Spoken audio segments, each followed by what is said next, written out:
The marriage contract was a document of profound and meticulous cruelty. It was not cruel in its demands, which were, on the surface, quite reasonable. It was cruel in its precision. 12 pages of dense, spidery script outlining not a union of hearts, but a transaction of assets.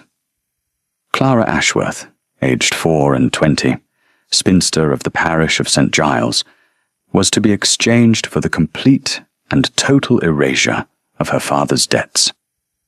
The sum was staggering, enough to have seen him clapped in debtor's prison for the remainder of his natural life. In return, she would become Her Grace, the Duchess of Blackwood. She would receive a title, a home, and a generous personal allowance. She would be mistress of Blackwood Manor, a sprawling estate in the wilds of Northumberland she had only ever seen as a severe-looking etching in a book of country seats. She would be expected to manage the household accounts, oversee the staff, and represent the ducal seat with the appropriate level of decorum and dignity. The final clause, on page 11, was the true heart of the matter. It was written in the same neat hand as the rest, yet the words seemed colder, heavier. The party of the first part, Miss Clara Ashworth, agrees and accepts that the party of the second part, His Grace, the Duke of Blackwood, maintains a life of profound seclusion. She shall not question his habits, his schedule, or his preference for solitude. Furthermore, she shall make no inquiry, comment, nor demonstration of surprise or revulsion regarding his physical person, most particularly the perpetual wearing of a mask of dark metal which covers the left portion of his countenance. A cage, not of iron bars, but of paper and ink. Clara placed the document back on the worn mahogany of her father's desk. He sat opposite her, his shoulders slumped, his scholar's hands clasped together as if in prayer. The room smelled of old books and quiet desperation. For years she had watched the slow, inexorable decline of their fortunes. Her father, a kind man with a brilliant mind for ancient languages and a disastrous one for finance, had sunk them into a mire of debt from which there was no escape. "You do not have to do this, Clara," he whispered, his voice thick with a shame that was more painful for her to witness than any poverty. She looked at him, at the fraying cuffs of his coat, the tremor in his hand as he reached for his cold cup of tea. She thought of the threatening letters, the looming spectre of Newgate, the humiliation that would shatter this gentle, unworldly man. Her own life, a quiet succession of making do, of turning gowns and placating shopkeepers, had prepared her for this. It was simply a larger, more permanent form of management. "It is a solution, Papa," she said, her own voice steady. It was a point of pride, that steadiness. She had learned a long time ago that tears were a luxury they could not afford. A practical solution.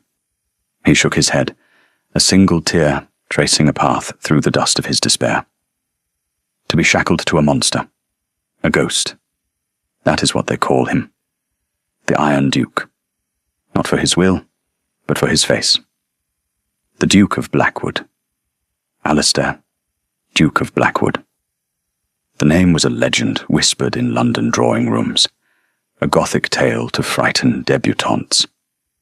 A man of brilliant promise, handsome and lauded, who at the age of 22 had been consumed by the fire that destroyed the ancient library at Blackwood Manor and killed his own father. The son had survived. Barely. He had emerged from the flames a different creature, a recluse who had not been seen in society for 12 long years. He was said to be horribly disfigured, a phantom who haunted his own estate, his face hidden behind a mask of polished iron. Clara picked up a pen. Its weight was familiar in her hand. She signed her name, Clara Ashworth, at the bottom of the 12th page. The ink was a stark black finality. She was no longer just her father's daughter. She was a commodity, sold and paid for. She was to be a duchess. She was to be the wife of a ghost. She did not feel fear. She did not feel sorrow. She felt a strange, hollow calm. It was done. The slow, suffocating dread of their poverty was gone, replaced by a new, unknown quantity. She had traded one cage for another. The only question was whether this new one would have a wider view. The journey north was a slow shedding of skins. First, the bustling, clamorous skin of London. Then the manicured green of the home counties. The farther the carriage travelled, the wilder the landscape became. The neat hedgerows gave way to ancient stone walls, the rolling hills to sweeping, heather-clad moors that seemed to swallow the sky. The air grew colder, sharper, tasting of salt and damp earth. Clara watched the world change through the carriage window. She had packed little. Her wardrobe consisted mostly of practical gowns in shades of grey, brown, and a deep, unassuming blue. She had brought her books, a small sewing kit, and a leather-bound journal filled with her neat, precise handwriting. They were the tools of her life, the small anchors of her identity. Blackwood Manor appeared as the dusk began to settle, not so much built upon the land as having grown out of it. It was a vast, imposing structure of dark grey stone, its mullioned windows like watchful eyes. It was not sinister, not in the way of Gothic novels. It was simply immense and silent. The carriage wheels crunched on the gravel of the drive, the sound unnaturally loud in the profound quiet. The great oak doors swung open before the footman could even reach them. A woman stood framed in the doorway, ramrod straight, her silver hair pulled into a severe knot. She wore a black silk dress that rustled like dry leaves. "I am Mrs. Elmsley," she announced, her voice as crisp as a winter morning.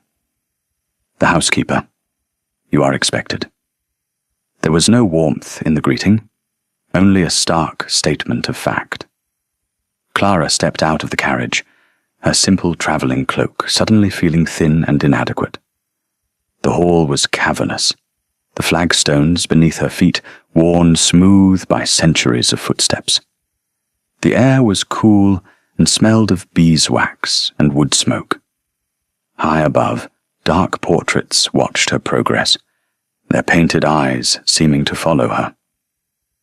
Another figure detached itself from the shadows near a towering fireplace. An old woman, leaning on an ebony cane, her face a web of fine wrinkles. She was dressed in antiquated but expensive lace, and a pair of startlingly intelligent blue eyes fixed on Clara with unnerving intensity. "And so you are the girl," she said, her voice surprisingly strong. "You have a good chin. I approve of a good chin. Shows character. I am Augusta Mortmain, the Duke's great-aunt, and the architect of this arrangement." Clara curtsied. "Lady Augusta, dispense with the formalities. We shall be living in each other's pockets. You may call me Augusta. I shall call you Clara.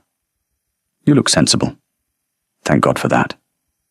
The last thing this house needs is a flight of hysterics." Lady Augusta's eyes swept over Clara's simple grey dress. Sensible and plain. Excellent. Less to distract him. Clara felt a flicker of something, not quite anger, but a cool spark of defiance. "My gown is practical for travel, my lady." A dry chuckle. "It is, and it will be practical for life here. This is not London. We do not stand on ceremony. We stand on survival." She gestured with her cane towards the grand, sweeping staircase.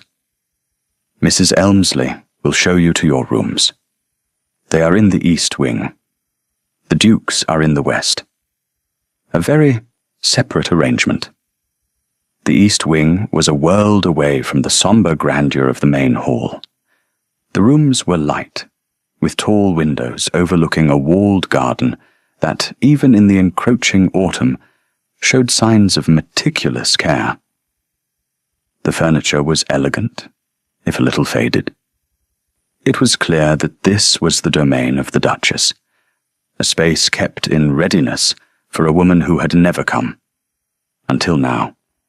A young maid named Mary helped her unpack, her movements silent and efficient, her eyes wide with a nervous curiosity she tried to hide. Clara learned more from the maid's careful silences than from any direct question. She learned that the staff revered the Duke, that they were fiercely protective of him, that his word was law, and that his seclusion was absolute. He took his meals alone. He walked the grounds only at dawn or after dusk. He spent his days in the west wing, a part of the house the staff rarely entered. That evening, dinner was announced. Clara smoothed the bodice of her best blue gown, a simple silk that had cost her 3 months of pin money 2 years ago. She felt a tremor in her hands for the first time. This was it. The meeting.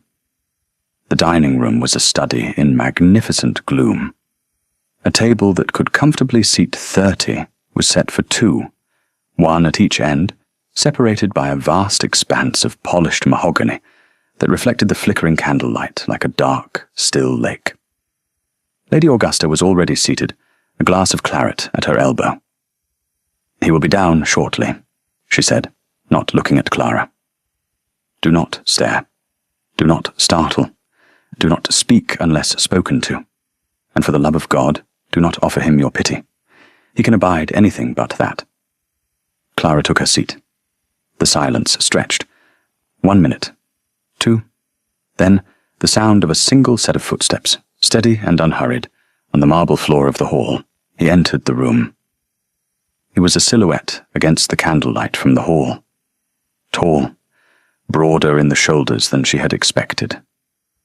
He moved with a strange, contained grace, no hint of weakness or injury in his stride.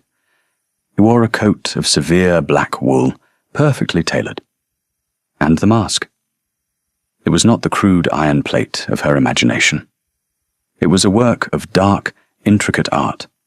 Polished steel, shaped to the contours of the left side of his face, from his hairline to his jaw. It covered his eye, his cheek, his mouth on that side. It was smooth, featureless, reflecting the candlelight in a single cold gleam. The right side of his face was in shadow, but she could see a strong jaw, the firm line of a mouth, a dark, thick eyebrow. He took his seat at the far end of the table without a word. He did not look at her. The first course was served by silent footmen. Soup. The only sound was the faint click of spoons against porcelain. Clara kept her eyes on her plate. She could feel his presence, a weight at the other end of the room. It was not a menacing weight. It was a dense, compacted gravity, the feeling of a man who had pulled the entire world into the small dark space he inhabited. She ate her soup. She ate the fish that followed. She ate the roast beef.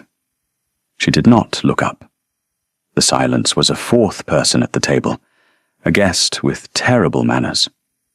It was Lady Augusta who finally broke it. "The steward reports that the North tenants are concerned about the damp in their cottages," she said, her voice aimed down the table at the Duke. A pause. Then a voice, low and with a rough, gravelly texture, as if it were unused. "See to it." 2 words. The first she had ever heard him speak. "They will require new thatch before the winter rains," Augusta pressed. "Then give them new thatch. 4 more words. Clara risked a glance. He was looking at his great-aunt, his visible eye in shadow.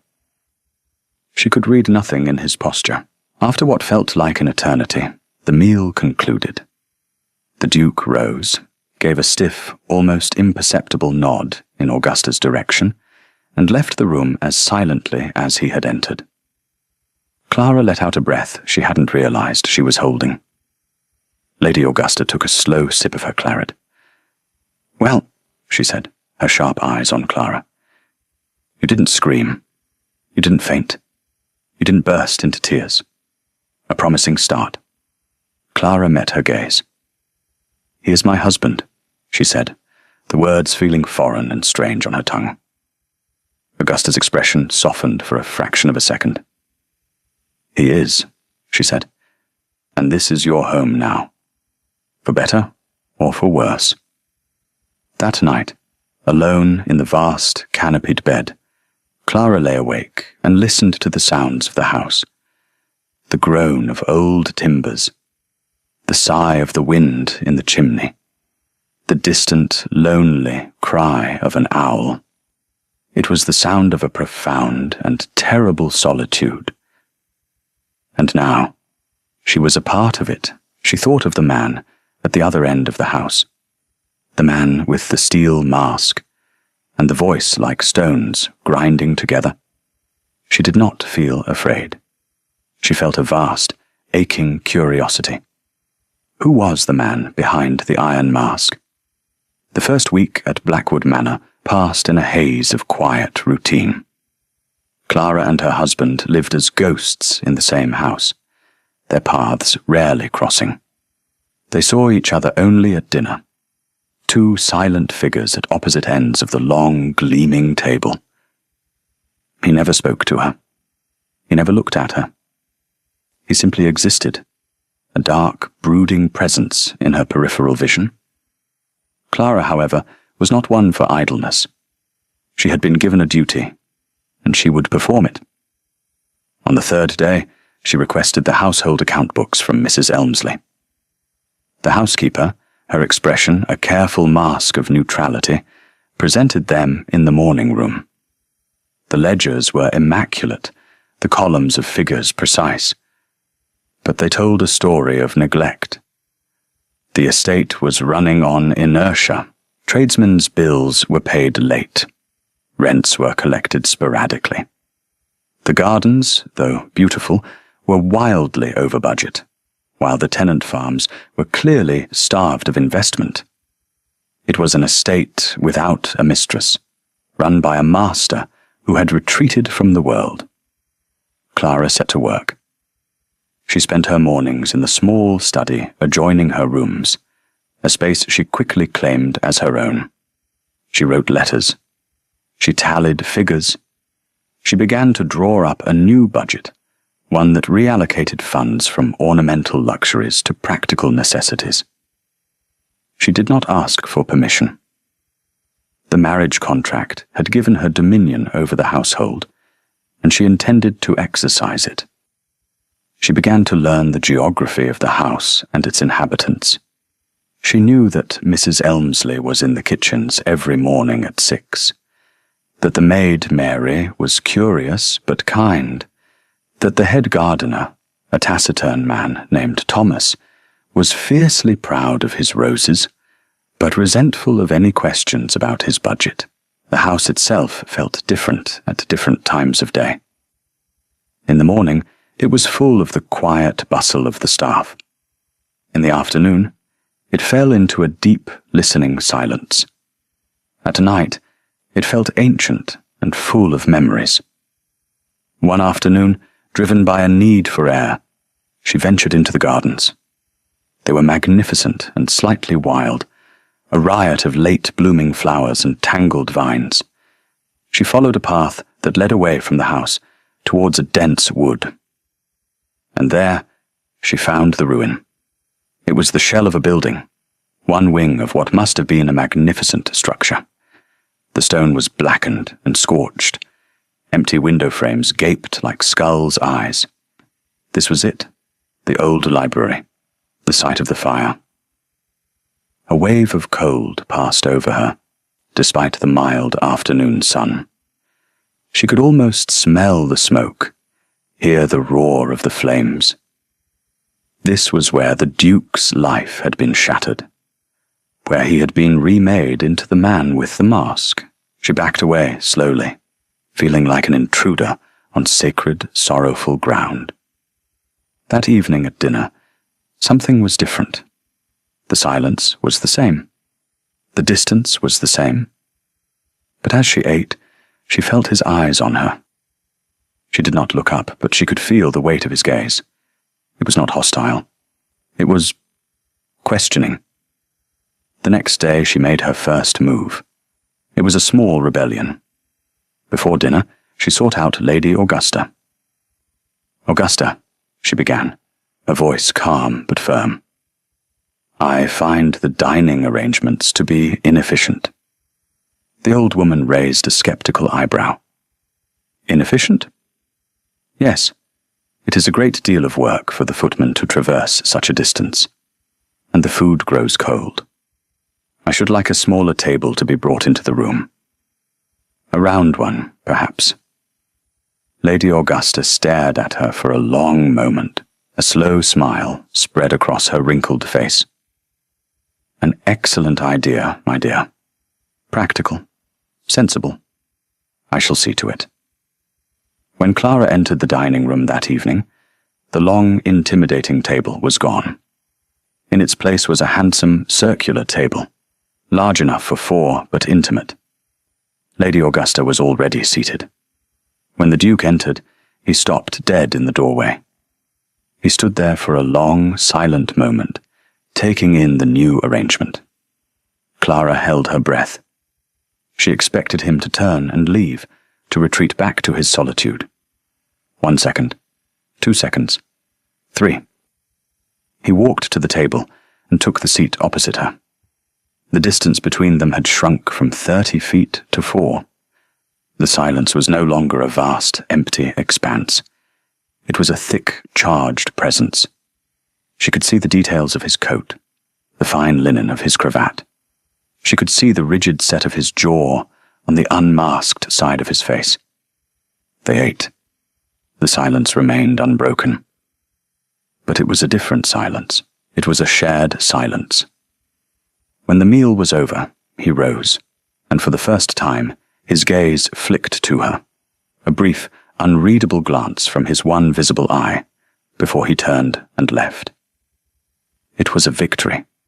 A small one, but a victory nonetheless. She had made a change in his world, and he had not rejected it. We'll take a very short break. If you don't want to miss new stories, please subscribe to the channel. The library became her sanctuary. The main library, the one that had burned, remained a sealed and silent tomb at the end of the West Wing. But a smaller, more intimate library had been built in the East Wing. It was a beautiful room, lined with books from floor to ceiling, with a comfortable chair by the fire. It was the one place in the house where Clara felt she could breathe. She spent her evenings there, reading, writing in her journal, or simply staring into the flames. One night, a week after the incident with the dining table, she was engrossed in a book of architectural drawings when she felt a change in the room. She looked up. He was standing in the doorway, a dark shape against the hall's dim light.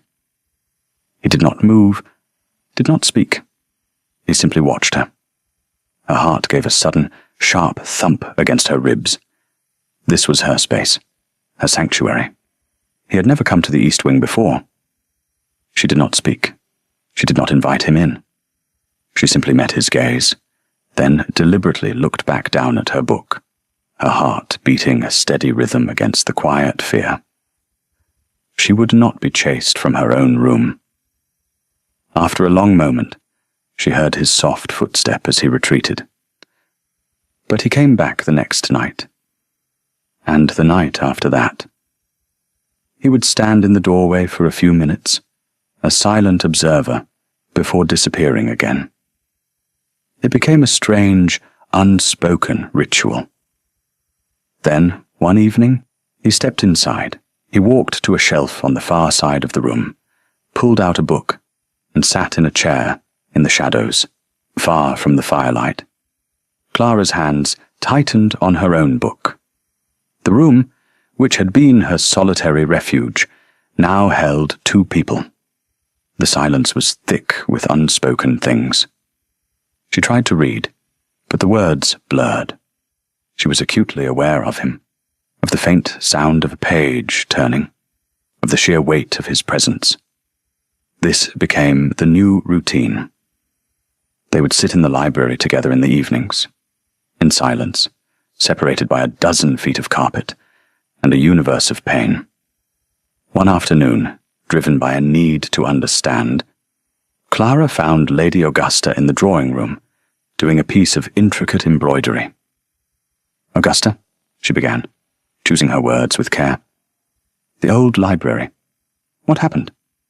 Augusta's needle paused. She looked up, her blue eyes sharp and piercing. "We want to know about the fire." It was not a question. "I want to understand," Clara said quietly. Augusta set her embroidery aside. It was 12 years ago. Alistair was 22. He and his father, the old Duke, were scholars at heart. They were in the library late one night, arguing over some dusty manuscript, as they often did. A lamp was overturned. The old wing was tinder dry. The fire was explosive. Her voice grew quiet. Alistair tried to save his father. He went back in. The roof collapsed. The footman pulled Alistair out. He was barely alive. The old Duke. They did not find him until the next day. Alistair blames himself, not just for the fire, but for failing to save his father. "And the mask?" Clara whispered. "The burns were severe. The doctors did what they could. When he finally looked in a mirror, something in him broke. He had been a handsome boy, you see. Vain, as young men are. He commissioned the mask himself. A barrier. A wall. He has not let anyone see his face since. Not even me." Clara looked out the window at the bleak, beautiful landscape. It all made a terrible kind of sense. The silence, the solitude, the mask. They were not just affectations. They were his armor, and his prison. That night in the library, she saw him not as a ghost or a monster, but as a man drowning in grief. He sat in his usual chair in the shadows, a book open on his lap, though she doubted he was reading. She felt an overwhelming urge to go to him, to say something, anything. But she remembered Augusta's warning. He can abide anything but pity. So she did nothing. She simply sat with him, sharing the silence. And for the first time, it did not feel empty. It felt like a vigil. A few days later, a small, perfect white rose appeared on the silver tray that held her morning tea. There was no note. Mary, the maid, professed complete ignorance. But Clara knew. She had seen the same rare, perfect blooms in the Duke's private greenhouse, a glass sanctuary he tended himself. She took the rose and pressed its cool petals to her cheek. It was a message, sent across the silent expanse of their shared house. A single, fragile word. From his study in the West Wing, Alistair watched her. He had a powerful spyglass he sometimes used to observe the deer on the high moors, but more often he found himself training it on the figure of his wife. He watched her as she walked in the gardens, a grey cloak, a soft smudge of colour against the greens and browns. He watched her as she spoke to the gardener, her posture calm and assured. He had expected hysterics, or revulsion, or cloying pity. He had expected a simpering girl who would either fear him or try to fix him. He had not expected Clara Ashworth. She moved through his house, not like an intruder, but like a quiet force of nature. She had taken over the accounts, and for the first time in a decade, the estate was being managed with a firm, intelligent hand. She had shortened the dining table, a move so audacious in its simplicity that it had left him momentarily speechless. And she had met his presence, his silence, his very monstrosity, with a calm, unwavering gaze that saw him without staring. She never tried to glimpse the left side of his face. When she looked at him, which was rare, her eyes met his visible one directly.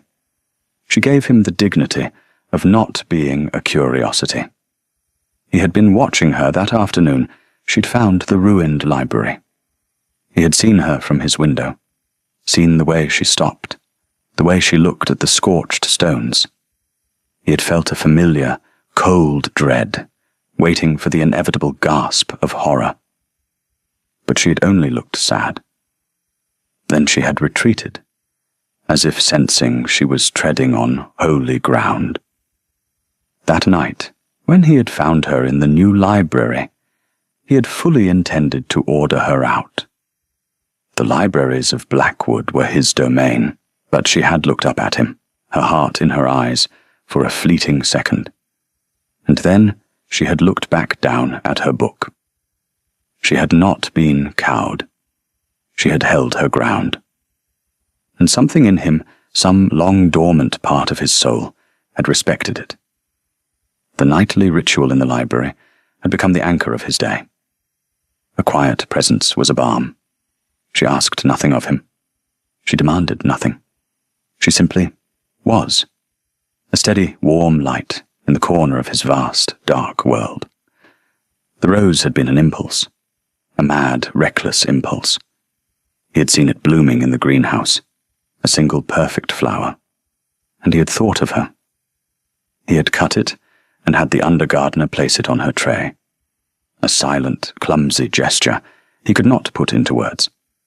He had spent 12 years building walls around himself, walls of stone, of silence, of steel, and this quiet woman, with her grey gowns and her steady gaze, was dismantling them brick by brick, without even seeming to try. It was terrifying, and it was the first thing that had made him feel alive in a very, very long time. Clara's work on the household accounts led her to the estate office, a dusty room near the kitchens that had clearly not been used in years. There, in a stack of old ledgers, she found records of the tenants and a note from the steward about the late Duke's portrait. It had been damaged by smoke in the fire and removed to storage. On an impulse, she asked Mrs. Elmsley to have it brought out. It was a magnificent painting of a handsome, smiling man who looked remarkably like the unmasked side of his son's face. The canvas was dark with soot and grime. Clara hired a restorer from the nearby town of Alnwick. He worked for a week in a closed-off room. When it was done, the portrait was transformed. The colours were vibrant, the Duke's father's eyes full of life and intelligence. Clara had it hung in the main hall, in a place of honour, with a new, better source of light. She did not mention it. She simply waited. That evening, Alistair stopped in the hall on his way to the dining room. He stood before the portrait of his father for a full 5 minutes, his head bowed. Clara, watching from the doorway of the drawing room, saw his shoulders shake just once. At dinner, he looked at her. A long, direct look, and for the first time, from across the small table, he spoke to her directly. "Thank you," he said. His voice was still rough, but the gravelly edge was softer. Clara simply inclined her head. "He looks like a kind man." "He was," Alistair said, and then he fell silent again. But the silence was different now. It was filled with the memory of a shared moment, a grief acknowledged, a kindness returned. The quiet rhythm of their life was shattered by the arrival of a letter. It came on a crisp October morning, the envelope a startling shade of lilac, the wax seal bearing a flamboyant crest. It was addressed to the Duke. At dinner that evening, Alistair was more withdrawn than he had been in weeks.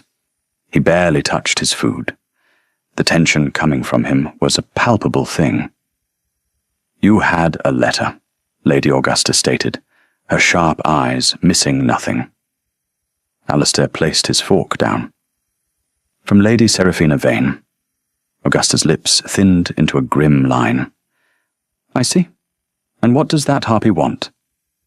"She has heard of my marriage," he said, the word sounding stiff and unnatural. "She's in the north, visiting relatives. She has invited herself to Blackwood, to renew an old acquaintance." Clara looked from Augusta's thunderous expression to the rigid line of Alistair's back. She did not know the name, but she could feel the history, heavy and unwelcome in the air. "Seraphina Vane," Augusta said, her voice dripping with disdain, "was the woman Alistair was engaged to be married to, before the fire." The pieces clicked into place. The beautiful, celebrated fiancée, who had vanished when her handsome duke was transformed into a monster.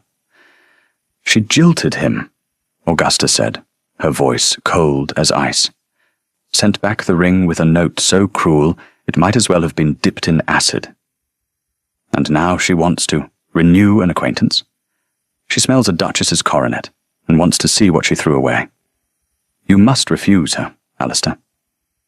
Alistair was silent for a long moment. "I cannot," he said, his voice flat. "Her cousin is Lord Danby. To refuse her would be a direct insult, and he is influential, politically. So you will allow that viper into this house?" "She will arrive in 3 days," he said, his tone leaving no room for argument. He pushed his chair back and left the room without another word. Clara sat in the ensuing silence, a cold knot forming in her stomach. A storm was coming to Blackwood. A storm of silks and perfumes and cruel, honeyed words.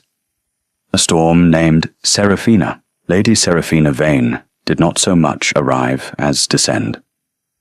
Her carriage was a gaudy confection of lacquer and gilt, her servants a flurry of motion and noise that shattered the estate's hard-won peace.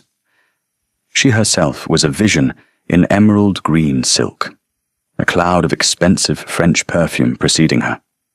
She was beautiful, there was no denying it, with hair the colour of spun gold and eyes the blue of a summer sky. A perfect, flawless doll. She swept into the great hall, her gaze taking in everything, assessing and dismissing it all in a single glance. She greeted Lady Augusta with a kiss to the air beside her cheek. "Augusta, darling, you look exactly the same." It was not a compliment. Her eyes then fell on Clara, who stood quietly beside the older woman. Seraphina's perfect smile tightened by a fraction of a degree. She let her gaze travel from the top of Clara's simple brown wool dress to its sensible hem. "And you must be the new addition," she purred. "The Duke's little grey mouse. How charming." "Welcome to Blackwood, Lady Seraphina," Clara said, her voice even. She would not let this woman see a single crack in her composure. "Oh, it feels like coming home," Seraphina sighed, though she had never been to the Manor. Her engagement had been a London affair. "I have thought of dear Alistair so often over the years. My heart has quite bled for him. I simply had to come and see that he was being well cared for." Her gaze lingered on Clara again, sharp and dismissive. Alistair appeared at the top of the stairs. He had not come down to greet her. He stood there, a dark, forbidding figure, his mask catching the light. "Seraphina," he said. The single word was flat, devoid of any warmth. Seraphina's face lit up with a brilliant, false smile. "Alistair, my dearest boy." "Oh, look at you. So tall and mysterious. It is all terribly romantic, isn't it?" She glided towards the staircase, her hand outstretched. "Come, let me see you." He did not move. He did not take her hand. "Mrs. Elmsley will show you to your rooms," he said. "They have been prepared." Seraphina's smile faltered for a second, a flicker of anger in her blue eyes. But she recovered instantly. "Of course. I am quite exhausted from my journey. We shall have a lovely, long chat later. We have so much to catch up on." With a final, glittering smile, she allowed Mrs. Elmsley to lead her away, leaving a trail of perfume and tension in her wake. The house felt different with her in it, violated. Her laughter, high and brittle, echoed in the halls. She treated the staff with a casual disdain that set Clara's teeth on edge. She filled the quiet rooms with chatter, an endless stream of London gossip and thinly veiled insults. Her primary target was Clara. She treated her not as the Duchess, but as a hired companion. "My dear," she said at luncheon the next day, "that gown is a perfectly dreadful colour on you. It makes you look quite sallow. You must allow my maid to help you. Though I suppose there is only so much one can do." Clara merely smiled. "I find the colour practical, Lady Seraphina." "Practicality is the last resort of the plain, my dear." Seraphina's cruelty was a performance. She was constantly trying to bait Alistair, to draw him out, to remind him of the man he had been, and the life they had almost shared. "Do you remember, Alistair?" she would say at dinner. "That ball at Vauxhall? You were so handsome in your uniform. Every girl in London was in love with you, especially me." Alistair would remain silent, his posture rigid, the steel of his mask seeming to grow colder. Clara could feel the effort it cost him to remain at the table, to endure this assault of memory and insinuation. She found herself becoming his shield. When Seraphina's talk became too pointed, Clara would calmly change the subject, asking a question about the estate, or mentioning a book she had read. She drew the fire, absorbing the barbs with a quiet dignity that seemed to infuriate Seraphina even more than open defiance would have. Alistair noticed. He began to watch the exchanges between the two women, his visible eye moving from Seraphina's glittering, malicious smile to Clara's calm, composed face. A silent battle was being waged at his dinner table, and the quiet woman in the grey dress was winning. One evening, Seraphina went too far. "Oh, this dreary mask, Alistair," she sighed dramatically, reaching a hand across the table as if to touch it. "It is so morbid. Why don't you take it off? Just for a little while. For me?" Alistair flinched back, a sharp, violent movement. "Do not," he said, his voice a low growl of warning. "He does not remove it," Clara said, her voice quiet but carrying the weight of an order. "You will not ask him again." Seraphina turned to her, her eyes blazing with fury. "And who are you to give me orders? You are a nobody, a placeholder. He married you for convenience. He loved me." "He married me," Clara said, meeting her gaze without wavering. "I am his wife. I am the Duchess of Blackwood, and this is my house. You are a guest here, Lady Seraphina. I suggest you remember that." The silence that followed was absolute. Seraphina stared at her, speechless for the first time since her arrival. Lady Augusta hid a smile behind her wine-glass. Alistair pushed his chair back and stood. He looked at Clara, a long, searching look. Then he turned and walked out of the room. Later that night, Clara was in the library. She was too agitated to read. She stood by the window, looking out at the moonlit garden. She heard the door open and turned, expecting the silent presence of her husband. He was there, but this time he did not linger in the shadows. He walked towards her, stopping a few feet away. "I'm sorry," he said. The words, so simple, so direct, startled her. "For what?" "For her. For this. I should not have allowed her to come." "You had no choice," Clara said. "There is always a choice," he answered. His voice bitter. He looked past her, out the window. "She's right, you know, about why I married you. It was a contract, a way to secure the estate, to have a presence in the house that was not a servant. It was practical." "I know," Clara said softly. "It was practical for me too." He turned to look at her then, his visible eye searching her face in the dim light. "Why do you do it?" "Do what?" "Defend me? Protect me? You have no reason to." Clara thought for a moment, searching for the honest answer. "When I first came here," she began, "I saw this house as a cage, a comfortable one, but a cage nonetheless. I saw you as my keeper." She took a breath. "I was wrong. You are in a cage of your own, a much crueler one. I suppose. I do not like to see anyone caged, Your Grace." Something moved at the corner of his mouth. Not quite a smile. The almost. "My name is Alistair." The sound of his name, spoken by him, was an intimacy that stole her breath. "Why did you marry me, Clara?" he asked, his voice softer now. "The truth." "The truth is that my father was ruined," she said simply. "Your offer saved him from disgrace and prison. It was my duty." "And now?" he pressed, his gaze intense. "Is it still your duty?" She looked at him, at the proud, lonely man before her, at the ridiculous, heart-breaking mask that hid half his face. She thought of the rose, of the portrait, of his silent presence in this room, night after night. "No," she whispered. "Now. It is my home." He held her gaze for a long, silent moment. The space between them crackled with everything that had not been said. He took a half-step towards her, his hand lifting slightly, as if to reach for her. Why had he stopped? Why hadn't he continued? But the moment was broken by the sound of footsteps in the hall.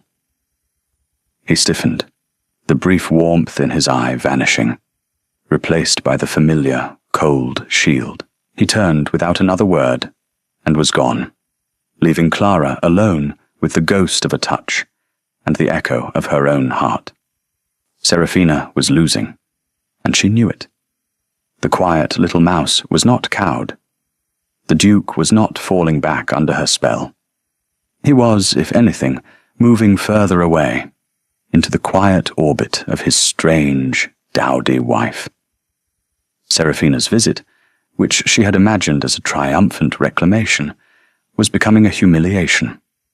She needed to force the issue, to create a crisis that would shatter the fragile peace of Blackwood and expose Clara for the nobody she was. Her solution was a dinner party. "Just a few of the local gentry," she announced, with a bright, false smile. "The Barringtons and the Fenwicks. They are dying to meet the new Duchess. And of course to see you again, Alistair. It is your duty to entertain your neighbours, after all." She had framed it perfectly. To refuse would be a public snub, causing exactly the kind of political ripple Alistair wished to avoid. He agreed, his voice tight with reluctance. Clara felt a sense of foreboding. Serafina was planning something. This was not a social gathering. It was a battlefield of her choosing. The night of the dinner party, the house was ablaze with light. Clara dressed with care, choosing a gown of deep midnight blue velvet. It was simple, but the fabric was rich and the cut was elegant. With her dark hair coiled neatly at the nape of her neck, she looked not fashionable, but timeless. She looked like a duchess. When she came downstairs, she found Alistair waiting in the hall. He was dressed in formal black, a diamond pin glittering in his cravat. He turned as she approached, and his visible eye widened almost imperceptibly. He said nothing, but she saw it. The appreciation. The surprise. Serafina was a vision in shimmering gold silk, a diamond tiara sparkling in her hair. She looked, Clara thought, like a magnificent bird of prey. The guests arrived, Sir John and Lady Barrington, and Mr. and Mrs. Fenwick. They were pleasant country gentry, clearly intimidated by the Duke, and overwhelmingly curious about his new wife.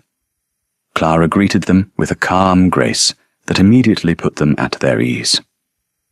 She was a poised and competent hostess, a fact that did not go unnoticed by Serafina, whose smile became progressively tighter. Dinner was an exercise in tension. Serafina dominated the conversation, telling witty, scandalous stories of London society, each one a subtle reminder of the world Alistair had lost. She repeatedly drew attention to his silence, his mask, his seclusion, framing it all as a romantic tragedy for which she was the only possible cure. He was the most wonderful dancer, she sighed to Lady Barrington, her eyes on Alistair. We were to lead the waltz at our wedding ball. Can you imagine? Alistair's hand tightened around the stem of his wine-glass. Clara saw his knuckles turn white. She calmly steered the conversation back to Northumberland, asking Sir John about his horse breeding, a topic on which he was happy to expound at great length. Finally, as the dessert was being served, Serafina made her move. She let a small, theatrical silence fall, drawing all eyes to her. You know, she began, her voice full of a sweet, manufactured sympathy, I have been thinking. All of us here are friends. We have known Alistair for years. And you, Duchess, she said, her eyes glittering at Clara, are his wife. This charade is simply tiresome. She turned the full force of her beauty on Alistair. Oh, Alistair, my dearest, for my sake, for the sake of old times, won't you take off that dreary mask? Let us see the man we all remember. The air in the room froze. The guests stared at their plates, mortified. Lady Augusta's face was a mask of cold fury. This was it, the public humiliation, the final cruel stroke. Clara did not look at her husband. She could feel his shame, his rage, his utter mortification radiating across the table. It was a physical force. She set her spoon down with a quiet click. She looked directly at Serafina, her gaze clear and cold as a winter stream. Lady Serafina, she said, her voice not loud, but carrying to every corner of the silent room. You mistake the purpose of the mask. Serafina gave a brittle laugh. Do I? It seems perfectly obvious to me. No, Clara said. You believe it is there to hide my husband from the world. From you. She paused, letting the weight of her words settle. It is not. It is there to protect him from the cruelty of people who cannot see the man for the title, or the soul for the scars. The silence that followed was profound. It was a silence of shock, of revelation. Sir John Barrington coughed. Lady Fenwick's fan stilled in her hand. Serafina's face, for the first time, was stripped of its beauty. It was pale, pinched, and ugly with hate. How dare you, she hissed. But no one was looking at her. Everyone was looking at the Duke. Alistair sat perfectly still. 1 second. 2. 3. He had not moved, had not flinched. He was looking at Clara, and in the depths of his one visible eye, she saw a storm of emotion. Gratitude, astonishment, and something else. Something fierce and tender and new. Slowly, deliberately, he raised his hand. Not to his mask. He reached across the small space between them, his fingers brushing hers. And then, in front of his guests, his great-aunt, and the woman who had tried to destroy him, he took his wife's hand in his. He held it firmly, a silent, unshakable declaration on the white linen of the tablecloth for all to see. Then he turned his head, his full, unmasked side towards Clara, a gesture of profound trust. He spoke to her, his voice low and clear, ignoring everyone else in the room, as if they had ceased to exist. Clara, he said. It was the first time he had used her name in front of anyone. Thank you. The battle was over. The quiet woman in the blue velvet dress had won. The dinner party broke up in a flurry of awkward goodbyes. The guests, deeply uncomfortable, made their excuses and fled, leaving a wake of shattered social convention. Serafina remained seated, her face a pale, furious mask. She said nothing. There was nothing left to say. She had played her final card and lost the game entirely. Lady Augusta rose, leaning on her cane. She looked at Serafina with utter contempt. "Your carriage will be ready at dawn, my dear," she said, a voice like chipping ice. "Do not let us keep you."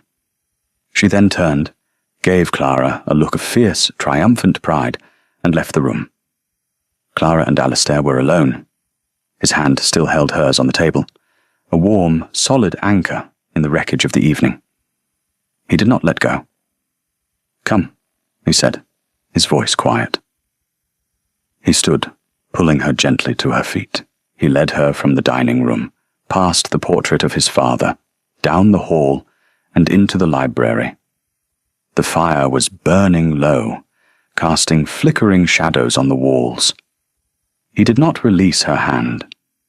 He led her to the center of the room and turned to face her. The air was thick with all the words they had never said, all the feelings they had never shown. "For 12 years, he began, his voice rough with emotion. "I have lived in this house as a ghost. I have let that fire burn me again every single day. I have let my past and my face define me." He raised his free hand, the one that was not holding hers, and touched the edge of his steel mask. "This was my shield, my fortress. I thought it kept the world out. But I see now, it only kept me in." His gaze was fixed on her, intense, unwavering. "You were the first person to enter this house and not look at me with fear, or pity, or morbid curiosity.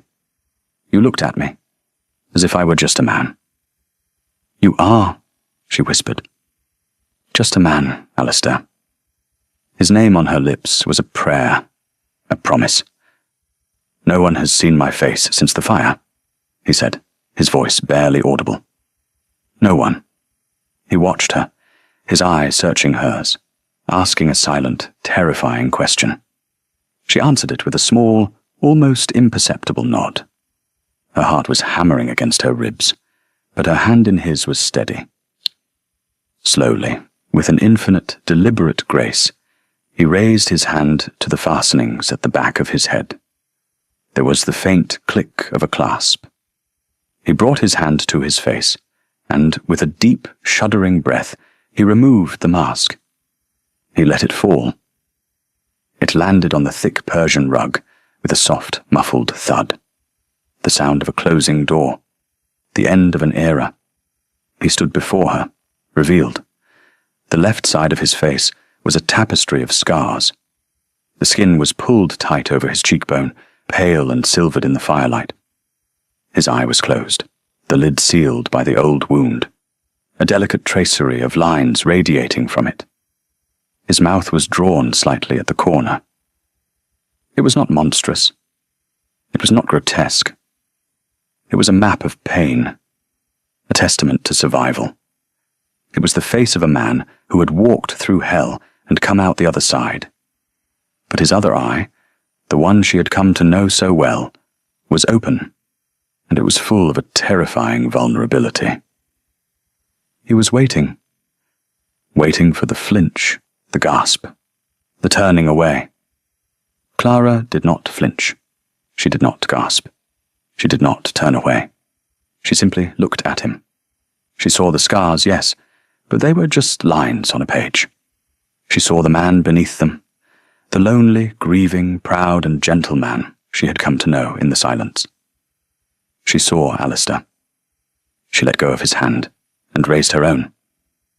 With a tenderness that brought tears to his eyes, she gently, so gently, touched the unscarred side of his face.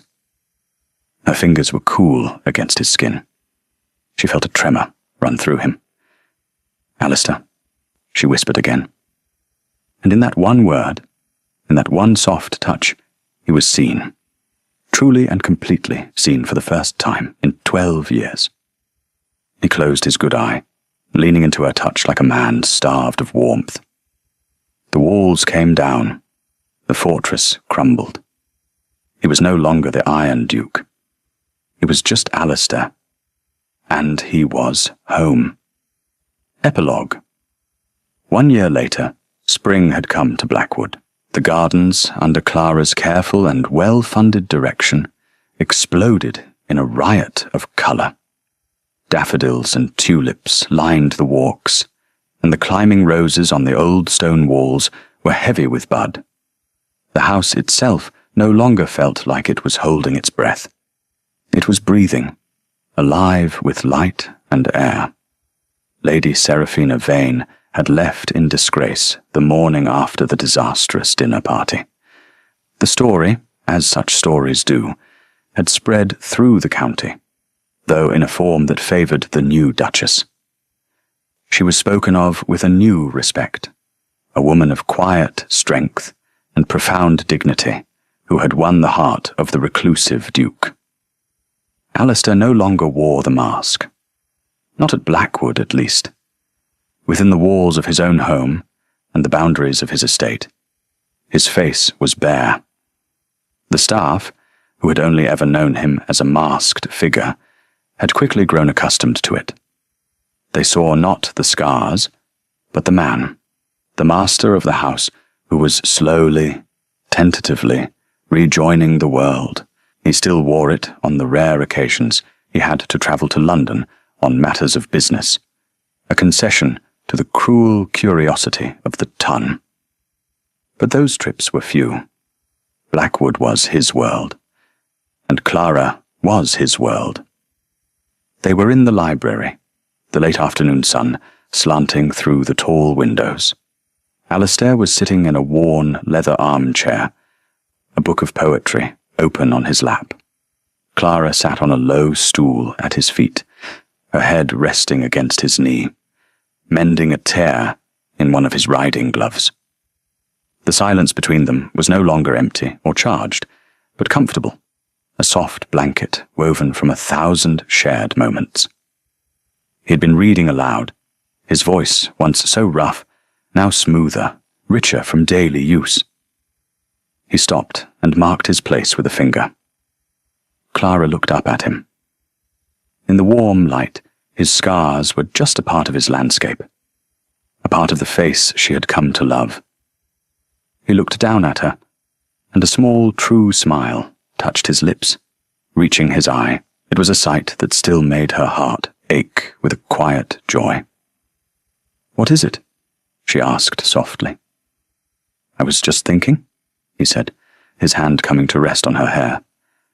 "About the contract." Clara stilled, the needle pausing in her hand. The 12 pages of cold, cruel ink that had brought her here. "It was a cage," he said, his fingers gently stroking her hair. "A cage of paper and ink designed to keep us apart, to keep me safe in my solitude." He looked around the sunlit room, at her, at the life they had built in the ruins of his grief.